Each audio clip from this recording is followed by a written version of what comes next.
Callizo y voy a tener el gusto hoy de moderar este conversatorio virtual. Esta actividad se enmarca en un ciclo más amplio de conversatorios denominado Desafíos Pandémicos, que básicamente busca poner en discusión y en debate los desafíos que plantea la pandemia en el ámbito de los derechos, en el ámbito económico, financiero, sanitario y por supuesto también en lo social, teniendo a la Constitución Nacional como un faro, como referencia a partir de la cual abordar estos complejos desafíos. Para estimular este debate, contaremos hoy con la participación de destacados profesionales, quienes desde su especialidad brindarán sus puntos de vista sobre el complejo escenario en que nos encontramos y algunas claves que nos permitan pensar y clarificar el camino. ¿Hacia dónde vamos? Un agradecimiento muy especial al canal 5 Días por la transmisión de este evento y al Instituto Paraguayo de Derecho Constitucional en la persona de su presidente, el doctor Diego Moreno Rodríguez Alcalá, por impulsar la actividad. El último reporte del Ministerio de Salud de fecha 23 de mayo daba unos datos bastante desalentadores, bastante penosos. 2.514 casos positivos, el fallecimiento solo en el día de ayer de 125 personas, que suman ya un total de 8.360 personas fallecidas en el Paraguay a causa del COVID.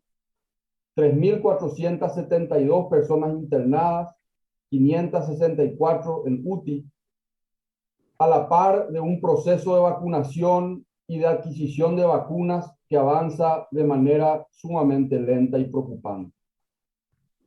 La crítica situación sanitaria pone en tensión permanente el ejercicio de derechos constitucionales y plantea límites a este ejercicio. ¿Existe o no un ejercicio extensivo de poderes concentrados por parte del Poder Ejecutivo?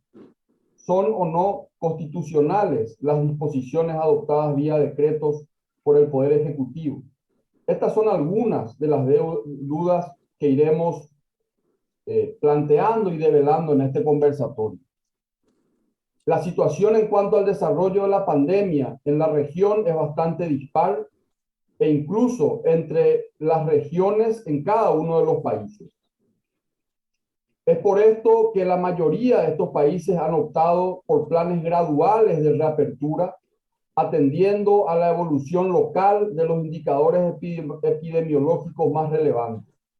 Solo por poner algunos ejemplos, Brasil registra más de 436.000 fallecimientos, México más de 220.000 fallecidos, Colombia con más de 80.000 fallecidos, Argentina que supera los 70.000 fallecidos por la pandemia. Es un difícil acto de equilibrismo en el que se intenta restablecer cierta normalidad sin arriesgar demasiado y manteniendo en lo sustancial las normas básicas de uso de mascarillas, distanciamiento social e higiene. En Paraguay, y debido a la crítica situación sanitaria, la posibilidad de volver a cerrar está siempre latente. Al mismo tiempo, hay una realidad económica y social donde parece que no hay margen para volver a parar y a reforzar estas medidas de contención de la pandemia. En el marco de lo que hoy vamos a discutir, en el marco de los derechos, en el marco de la Constitución Nacional y cómo esta entra en tensión a causa de la pandemia, un solo concepto quiero mencionar que me parece vital: el concepto de dignidad humana, que es transversal a todo el texto constitucional y que la Carta Magna, nuestra Carta Magna, lo menciona en el mismo preámbulo constitucional. El día de hoy, y en el marco de este ciclo de conversatorios, desafíos pandémicos, el tema es COVID y desigualdad. ¿Qué nos dice la Constitución y qué esperar del Estado? Y para este tema tengo el placer de anunciar y de presentar a estas personas profesionales, todos destacados en cada uno de sus ámbitos y sobre todo con un elemento en común. Todos con un profundo compromiso y convicción de trabajar por el país, de trabajar por el Estado de Derecho y también, por supuesto, por el Estado social. Permítame presentarle a nuestros expositores de hoy. El doctor Jorge Rolón Luna es abogado, es consultor y docente de la Universidad Católica de Asunción, de la Escuela Judicial. Fue investigador del Centro de Estudios Latinoamericanos de la Universidad de Roma II, ex comisionado de la Comisión de Verdad y Justicia, ex comisionado del Mecanismo de Prevención de la Tortura, ex magistrado judicial. Nos acompaña también hoy la doctora, profesora y doctora Verónica Serafini, doctora en Economía, investiga en temas de desigualdad, de pobreza, mercados laborales y género, política fiscal y protección social. Está con nosotros hoy también César Trapani. César es abogado, es máster en corrupción y Estado de Derecho por la Universidad de Salamanca, es relator en la Corte Constitucional del Ecuador y es profesor en la Universidad Andina Simón Bolívar. César reside en Quito, Ecuador. Es paraguayo, pero reside en Quito, Ecuador. Belén Ramírez, la doctora médica Belén Ramírez, es paraguaya, es médica humanitaria, con más de 10 años de experiencia en epidemias en diversos países, epidemias como el ébola, sarampión, cólera, con amplia experiencia en respuesta rápida a desastres naturales y desastres causados por el hombre como guerras. Finalmente, nos acompaña en este panel el presidente del Instituto Paraguayo de Derecho Constitucional, el doctor Diego Moreno Rodríguez Alcalá, es doctor en Derecho Constitucional por la Universidad de Salamanca y máster en Derecho por la Universidad Columbia de Nueva York. Es profesor de Teoría Constitucional en la Universidad Católica y profesor de Interpretación de la Ley en la Escuela Judicial. Además, enseña en distintos cursos de posgrado en el país y en el extranjero.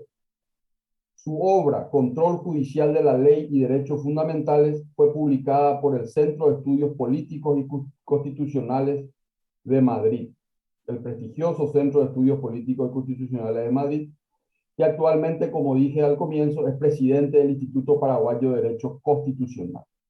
La modalidad va a ser, la metodología va a ser formular preguntas para nuestros expositores, preguntas que puedan ser disparadoras de un debate mucho más amplio y enriquecedor para el debate al que estamos convocados. Sin más, voy a empezar dándole la palabra al profesor y abogado Jorge Rolón Luna con la siguiente pregunta para abrir este conversatorio virtual.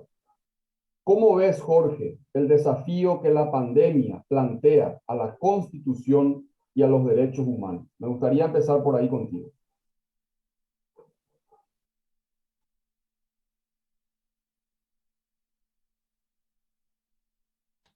¿Ahí? ¿Me escuchan ahí? Bueno, muchas gracias, Camilo, por la presentación, por moderar este conversatorio y un saludo muy especial para quienes acompañan el mismo, a los distinguidos colegas y a las mujeres que nos acompañan también, que son médicas y economistas respectivamente, a la gente que se está sumando. Y muchas gracias al Instituto Paraguayo de Derecho Constitucional y a 5 días. Bueno, la pregunta que me hace es una pregunta compleja, como es tan complejo este tema. Voy a tratar de ordenar un poco mis ideas. Y me gustaría señalar que en estos momentos, en nuestro país, es posible observar una serie de operaciones de negación vinculadas a esta pandemia.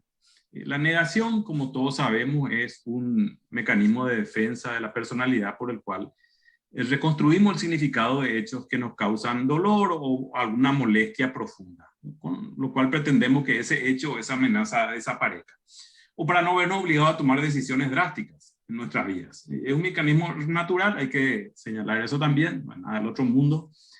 Y el problema, dicen los que saben, es cuando la negación se prolonga en el tiempo. Y quienes quieran enfrentar a la realidad actual con la negación o restándole entidad, el problema es que puede ser catastrófico, dadas las características de la pandemia. En primer lugar,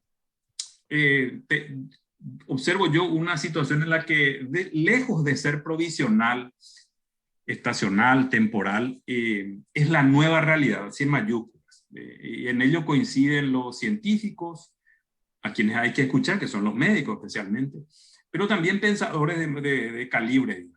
Este consenso obviamente desaparece cuando vamos al campo de la política o de la comunicación. Pero lo que importan para mí, que son los científicos del área médica, nos dicen que esto es como que vino para quedarse por un buen tiempo.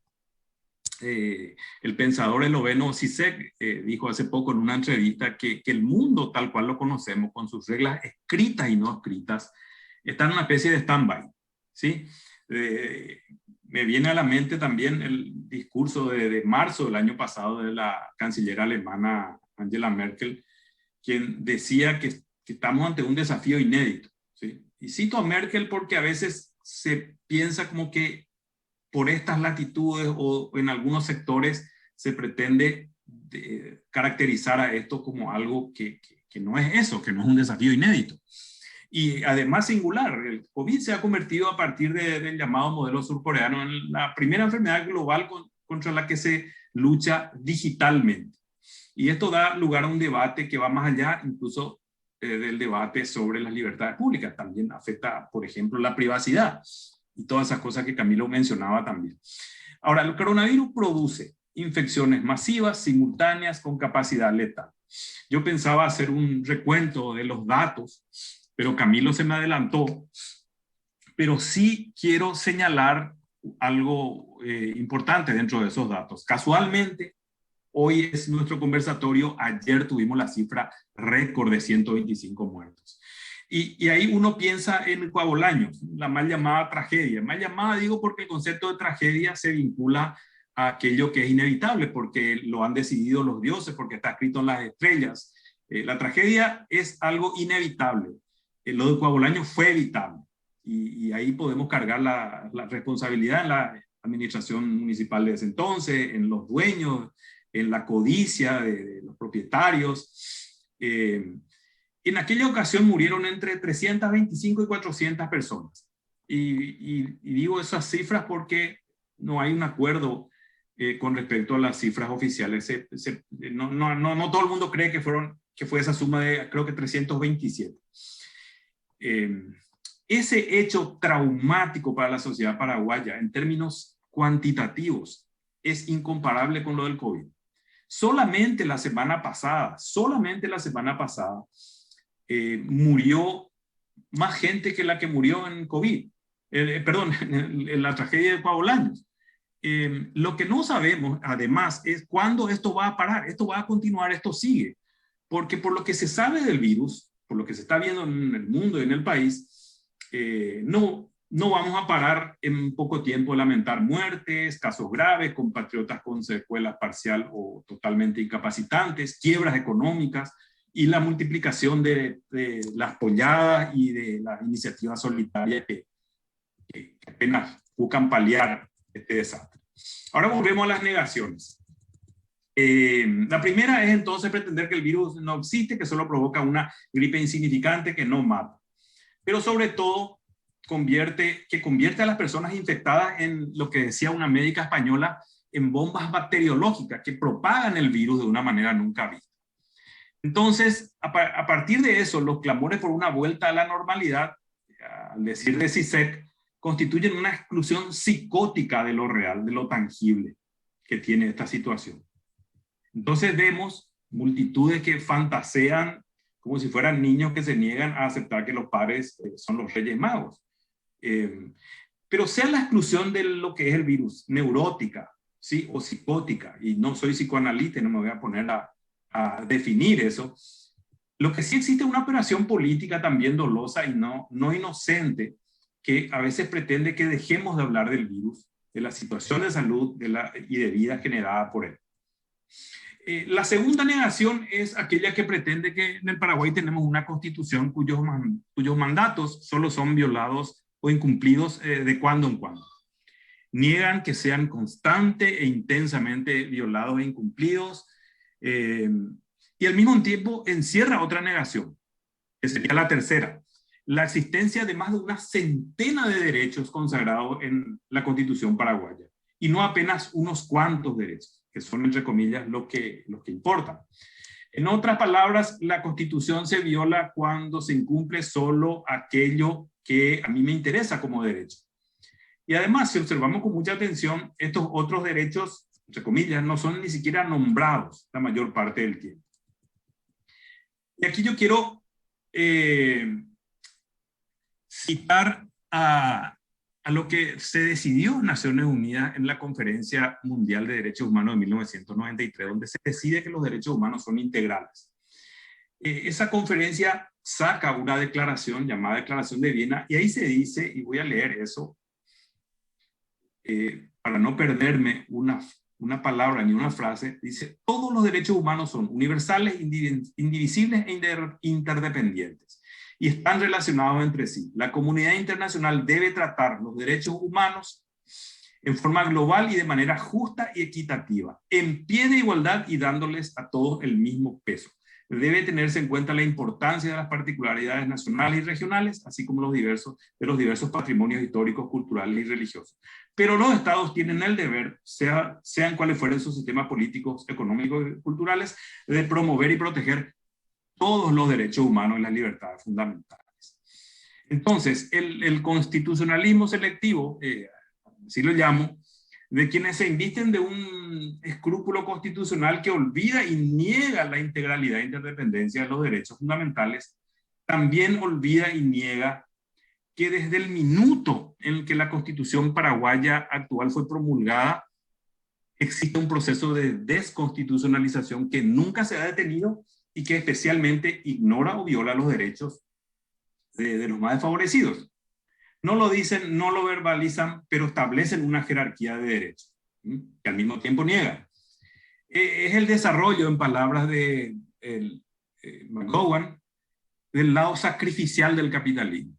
Y si quien cita a este autor, continúa diciendo en una entrevista muy reciente que estamos dispuestos a sacrificar vidas para que la economía siga en marcha. Y cita el caso de seguidores de Donald Trump que reclamaban un tiempo atrás que las personas mayores de 60 años aceptaran morir para no alterar el estilo de vida del resto.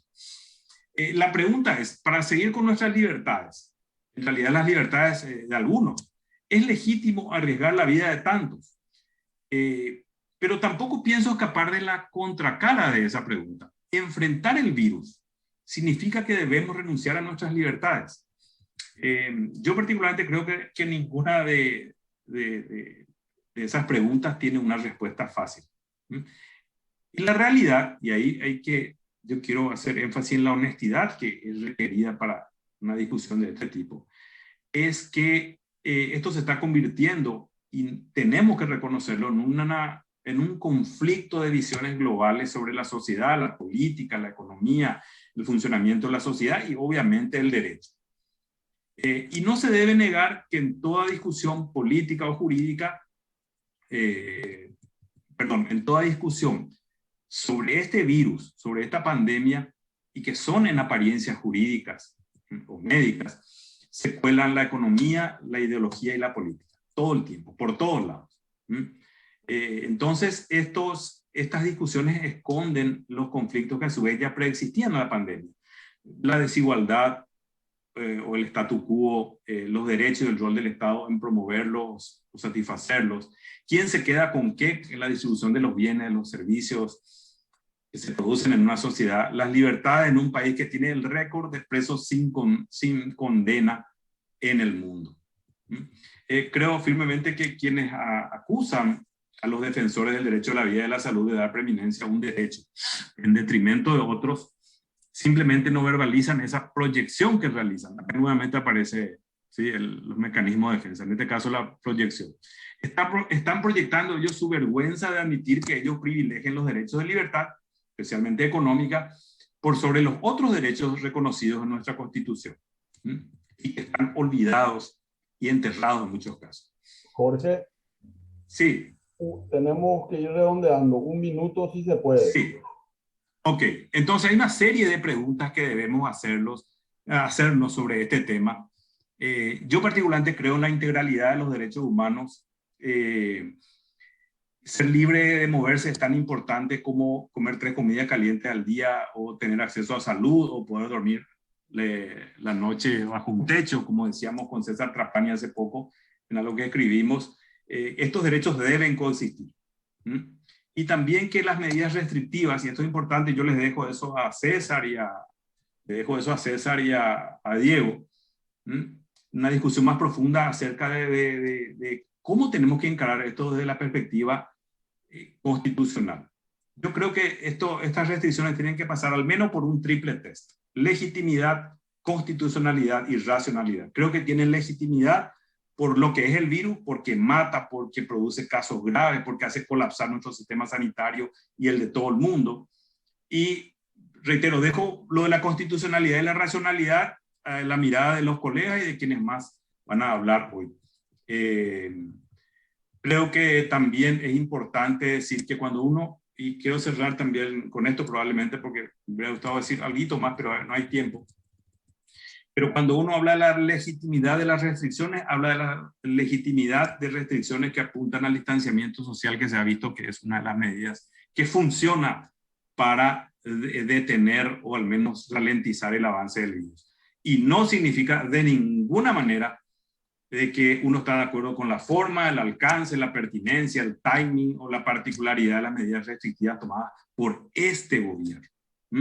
Entonces, desde esa perspectiva, creo que con honestidad, sin negar la realidad y no dejando de lado los aspectos jurídicos y las repercusiones que tiene esto en la economía, en la salud mental de las personas y en todo. Es un hecho que ha colonizado todos los aspectos de nuestras vidas, que tenemos que analizar este tema.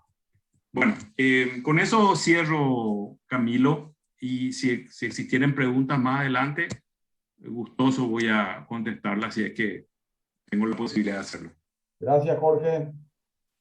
Yo lamento el tema de los tiempos tan estrictos, pero bueno, en televisión el tiempo vale y mucho, entonces tenemos que ajustarnos, decía, a un cronograma y horario preestablecido con rigurosidad, lastimosamente. Gracias, Jorge, por tu intervención. Pasamos ahora con César Trapani. Y para César, la pregunta que me gustaría formularle es, ¿qué puede decirse respecto a las críticas sobre el uso desmedido y abusivo de la fuerza pública para hacer cumplir las medidas sanitarias?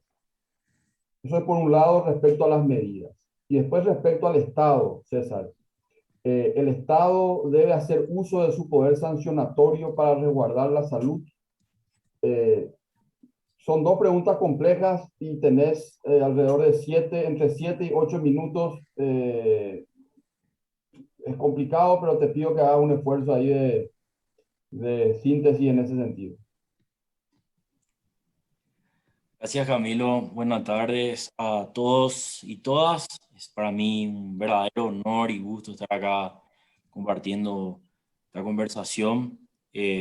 Agradezco también a las personas que están siguiendo esta conversación. Dada la temática que refiere a la desigualdad y la pregunta esta que tiene que ver con el uso del poder coercitivo, yo quisiera aprovechar la oportunidad para retomar un argumento que ha sido desarrollado en el campo de la teoría del castigo y utilizarlo para interpelar desde ese lugar sobre la situación relacionada con el histórico incumplimiento de los derechos sociales en el Paraguay. Mi intención es entonces bastante sencilla, sería, ¿no? Es decir, para hacer frente a esa pregunta, lo que quiero hacer es rememorar una argumentación respecto a la importancia que debemos dar al estatus moral a la legitimación del Estado para castigar y a partir de ello habilitar una visión más, un lugar más desde el cual pensar críticamente las omisiones estatales en lo que concierne a garantizar un nivel de vida adecuado. Esto es alimentación, vivienda, salud, educación, trabajo, seguridad social, protección familiar, etc. Entonces, comparto los puntos centrales de esta idea y cuento cómo, según de mi perspectiva, puede ayudarnos a pensar el asunto del poder coercitivo combinado con un compromiso con desmantelar el núcleo de desigualdad. Esta teoría que tengo en mente sostiene que la inculpación, entendida como la reacción frente a las acciones erradas de otros, cumple un papel fundamental en la vida en comunidad. Por un lado, tiene una función expresiva, porque permite cristalizar nuestro rechazo hacia la violación de las normas.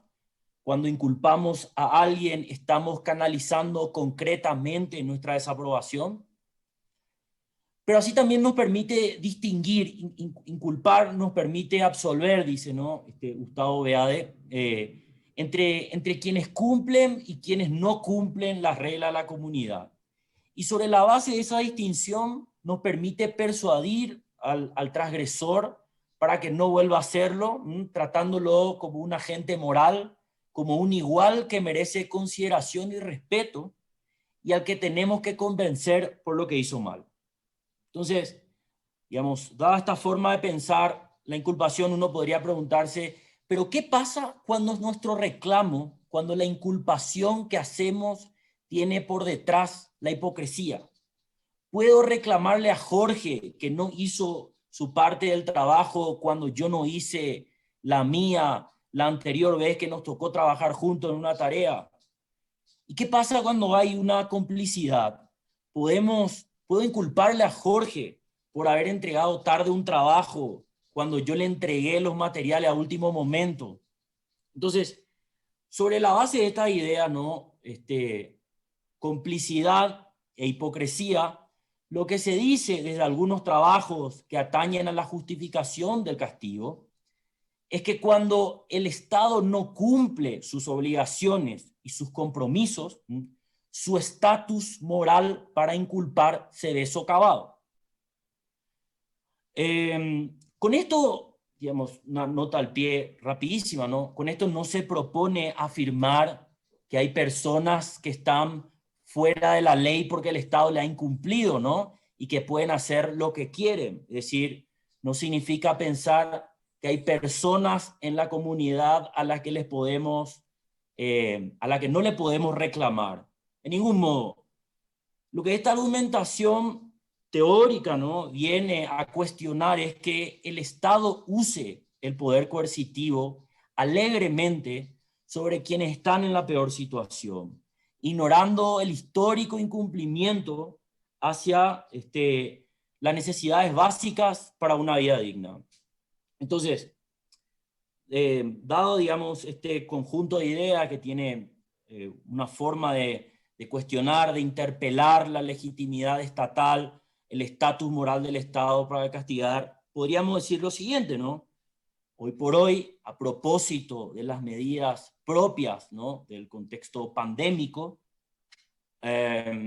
los sistemas jurídicos en todo el mundo se ven readaptados. En algunos casos se establecen consecuencias jurídicas, sanciones administrativas o penales para quienes no cumplen estos mandatos que imponen ciertas obligaciones, ¿no?, como el aislamiento, el distanciamiento y otro tipo de protocolos sanitarios. Dicho esto, ¿no?, la pregunta que a mí me interesa hacer entonces respecto al uso de la fuerza para combinarla con una preocupación por la desigualdad es la siguiente: ¿qué deudas pendientes tiene el Estado si pretende elevar su estatus moral para inculpar a algunas personas cuyas vidas están atravesadas por la desigualdad estructural? Ahora que el poder público pretende hacer uso de un especial poder coercitivo, sea en su expresión administrativa o penal, y sobre la base de justificaciones que pueden ser completamente legítimas para proteger la salubridad pública. La pregunta que me parece plausible es, ¿no?, ¿es una buena oportunidad para recordarle sus deudas con quienes viven en peores condiciones? Jorge decía hace rato, ¿no?, nuestra Constitución está equipada de un larguísimo listado de derechos sociales, sin embargo, muchas necesidades básicas siguen insatisfechas, ¿no? La mayoría de esas cláusulas constitucionales que tienen que ver con derechos sociales siguen siendo vistas como proclamaciones alegóricas, sin verdadera carnadura normativa.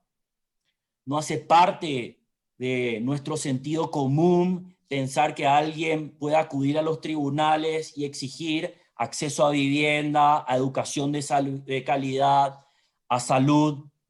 Entonces, dada esta realidad, otra vez, ¿no?, me parece pertinente interrogar qué puede reclamarse al Estado cuando pretende, en el marco de la pandemia, sancionar a personas que, por ejemplo, viven en un contexto de violencia intrafamiliar o sin acceso a cuestiones tan básicas como la electricidad o el agua.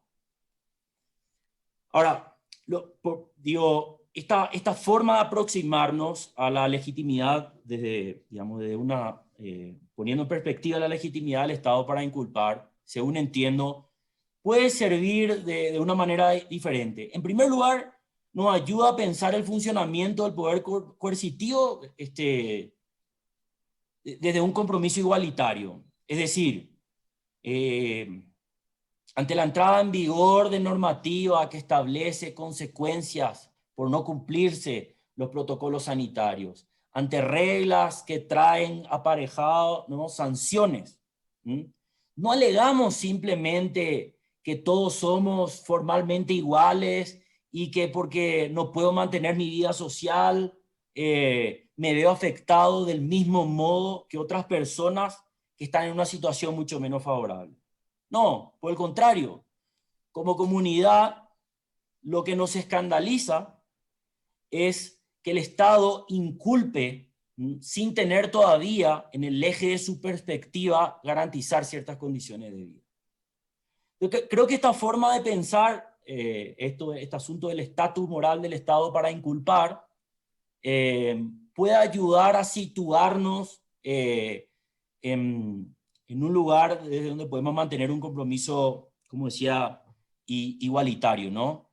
Entonces, podemos estar de acuerdo con las restricciones, estamos de acuerdo con las restricciones, estamos de acuerdo con implementar incentivos para que se cumplan las restricciones, ¿no? El derecho funciona con incentivos.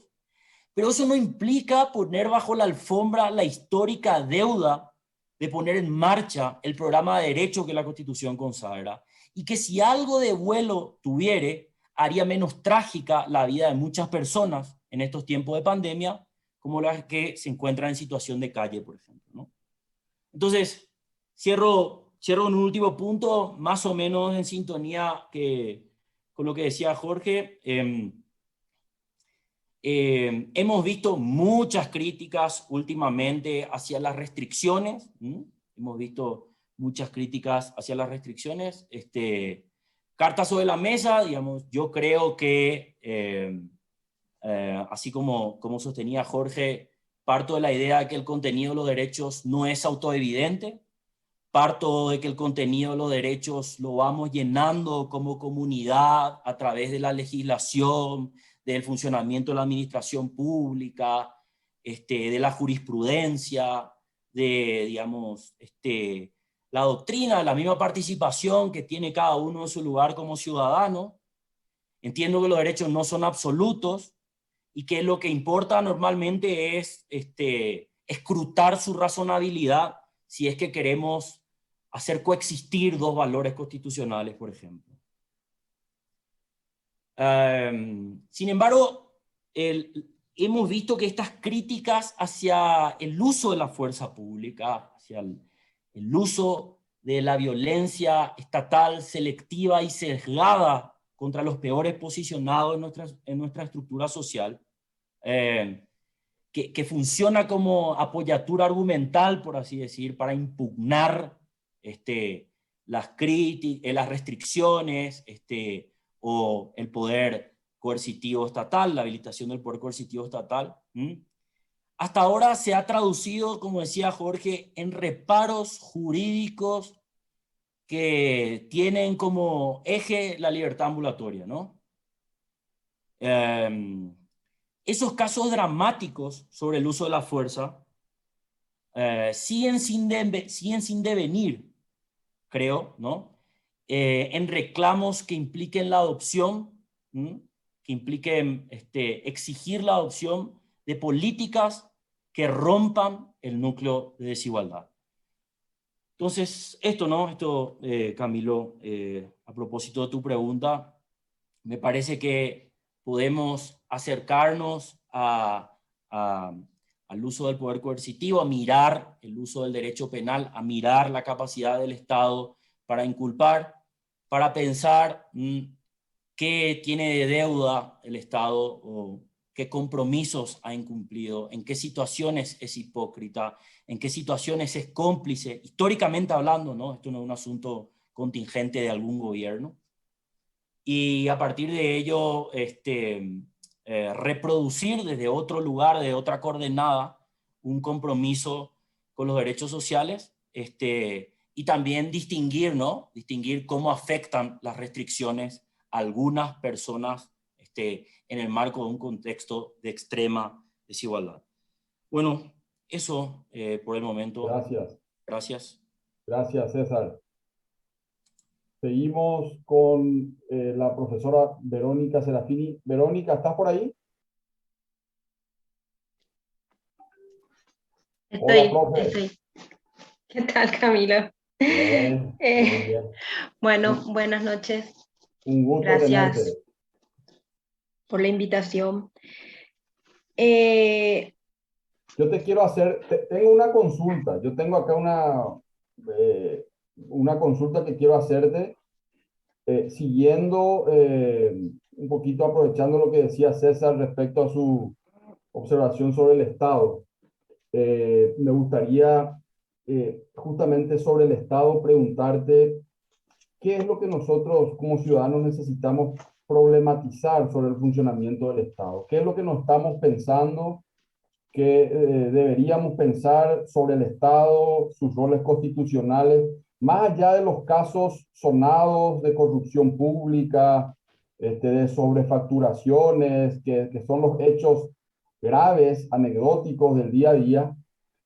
Pero ¿qué es lo que podés plantearnos o invitarnos a pensar sobre el Estado y sus roles constitucionales en línea con lo que venía también diciendo César quizás? Sí, es compleja la pregunta en el tema y es compleja tratar de hilar todos estos temas para que termine siendo un programa coherente y complementario, digamos. Yo creo que un primer tema es mirar al Estado y su rol en la redistribución. Y el rol que tiene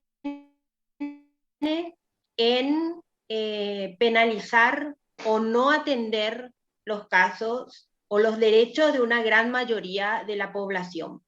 Y sí atender y profundizar las desigualdades, porque en este marco del cumplimiento de las normas, de los derechos constitucionales, es muy claro que el rol está capturado por un determinado sector que no solamente define reglas que terminan marcando pautas en las estadísticas, es decir, que terminan construyendo un sistema tributario desigual que cobra impuestos y penaliza de manera desigual, que beneficia de manera desigual en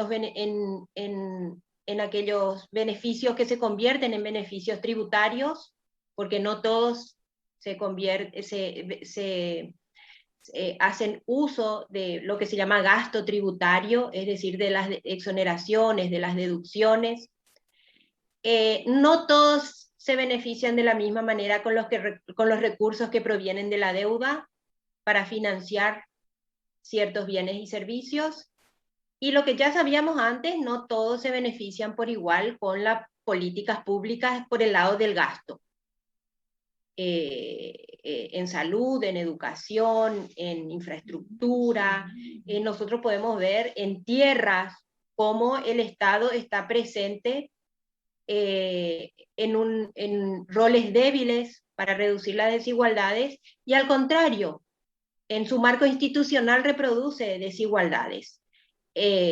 Por ejemplo, cuando crea consejos donde hay una participación sesgada de un sector que tiene más poder que otros. Eso en consejos formales.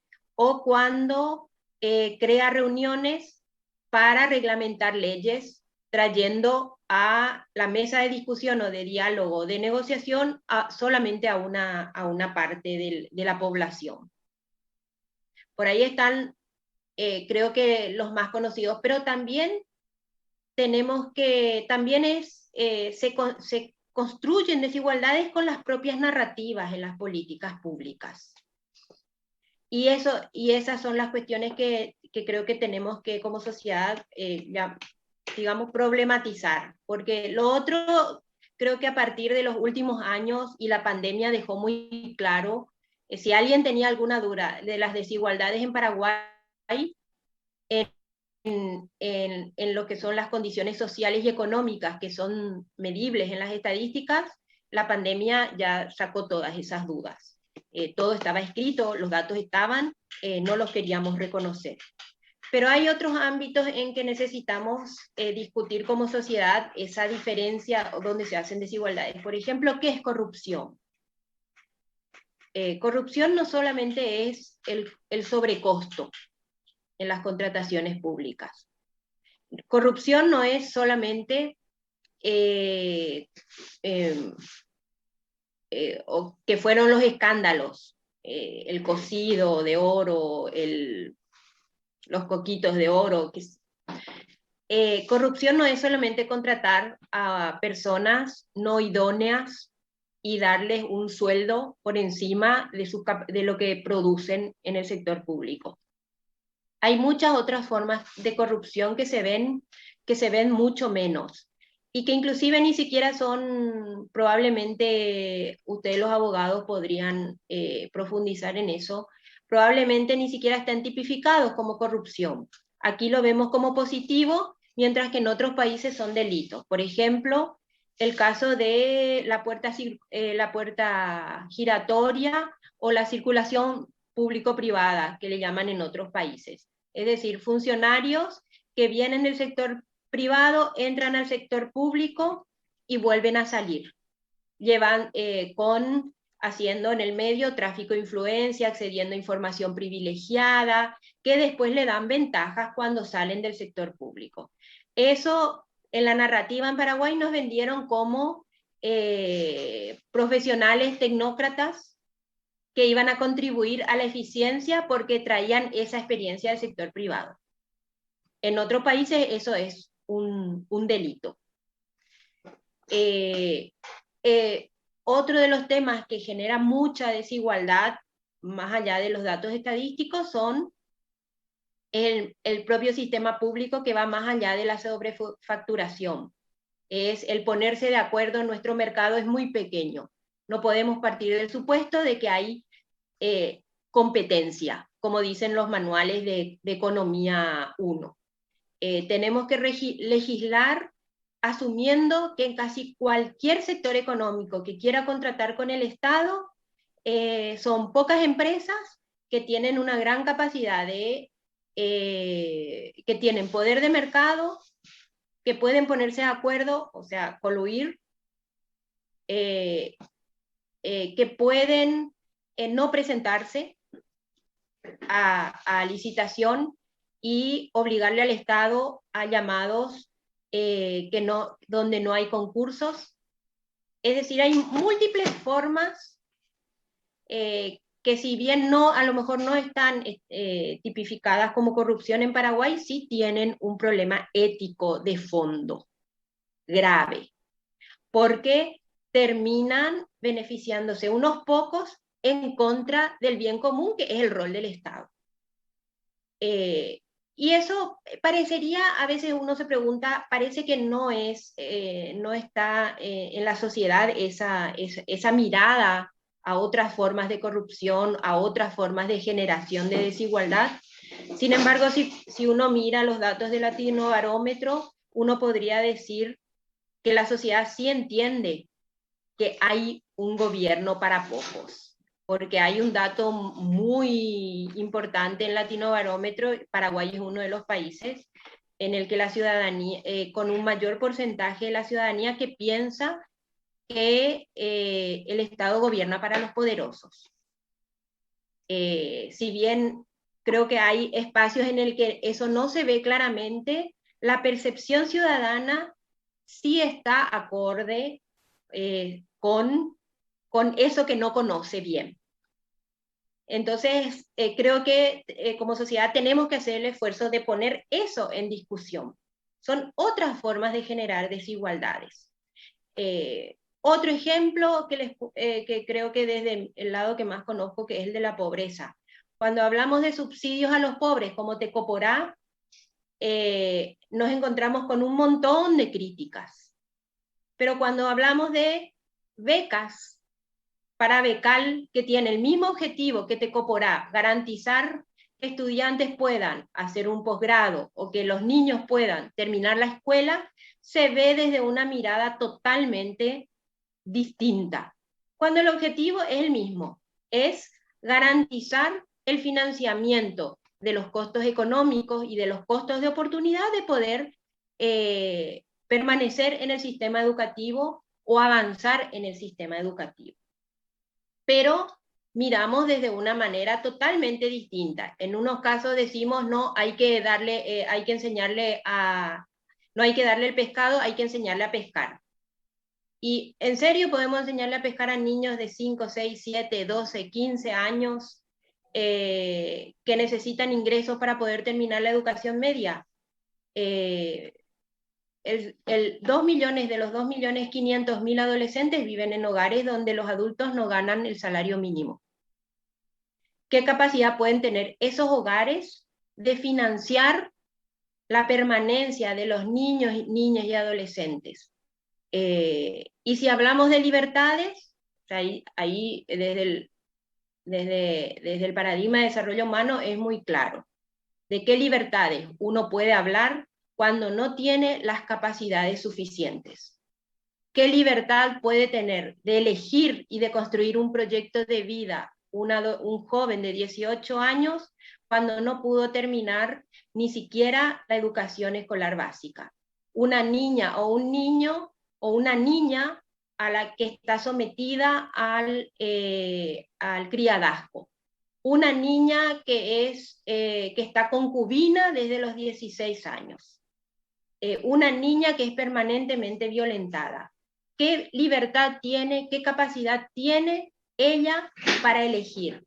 ¿Qué libertad tiene en términos políticos una persona que depende de la prebenda de un líder político para acceder a servicios básicos que debiera estar proveyendo el Estado? O sea, saliéndonos un poco del tema de la pandemia, de las libertades que se dan en la pandemia.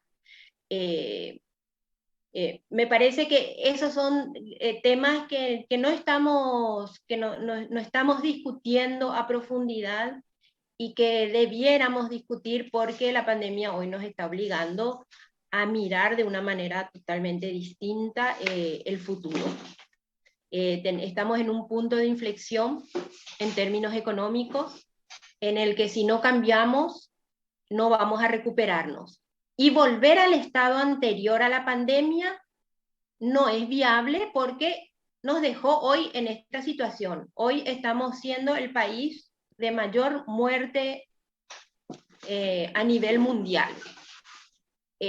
Si bien el PIB puede que no caiga, los estudios en otros países muestran que las muertes y la enfermedad está significando, por ejemplo, en Estados Unidos, lo que se llama el valor estadístico de la vida, el año pasado significó 22% del PIB. Si nosotros tomamos algunos avances de estudios hechos que incluyen a Paraguay en una serie de 100 países, a nosotros nos está costando alrededor del 32% del PIB. Costos que no analizamos cuando discutimos abrir o no la economía o cerrar la economía, porque cuando discutimos abrir o cerrar la economía, discutimos cuántos empleos se pierden o se ganan nada más. No estamos discutiendo cuál es qué pierde la economía cuando pierde personas adultas que tenían 30 años de vida productiva, que estuvieron un grupo grande de profesionales médicos en distritos que se están quedando sin los pocos profesionales que tenían. Profe, Solo por poner ejemplo, Ciudad del Este.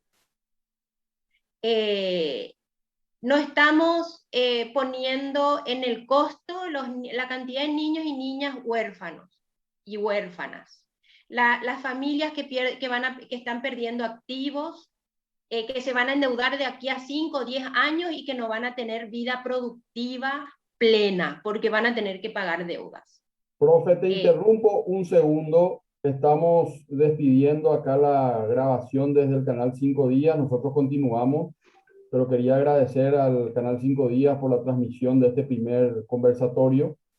Y por supuesto que vamos a continuar con los próximos conversatorios con el acompañamiento de 5 Días.